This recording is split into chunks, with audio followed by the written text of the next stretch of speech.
A7 news चॅनलमध्ये आपले स्वागत। वकील संघाचा जंतर मंतर लाठीचार्जला निषेध, राष्ट्रपतींना निवेदन।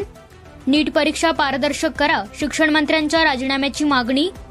दिल्लीच्या लाठीचार्जचे पडसाद हिंगोलीत, वकील संघ रस्त्यावर।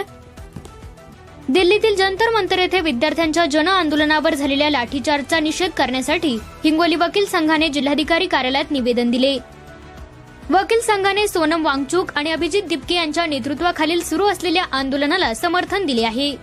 विद्यार्थ्यांवरील लाठीचार्ज अमानुष असल्याचेही त्यांनी यावेळी म्हटले आहे।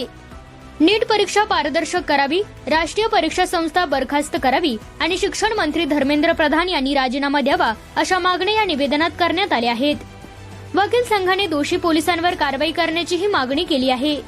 दरम्यान विद्यार्थी हितासाठी वकील संघ रस्त्यावर उतरल्याने या मुद्द्याला आता कायदेशीर बळ मिळाले आहे।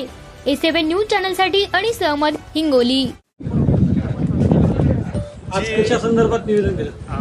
जी दिल्लीमध्ये जे जंतर मंतरवर जे अमानुष प्रकारे विद्यार्थी आणि विद्यार्थिनीवर जो हल्ला करण्यात आलेला आहे आणि त्या विद्यार्थिनीचं हे संवादित पद्धतीनं आंदोलन चालू होतं, पण ते मोडण्याकरिता पोलीस फोर्स हे वापरल्या गेला आणि त्यांना अमानुष मारहाण केली। आम्ही त्यांचा निषेध करण्यासाठी इथं आम्ही जमलेलो आहोत आणि आम्ही त्या मारहाणीचा निषेध करतो।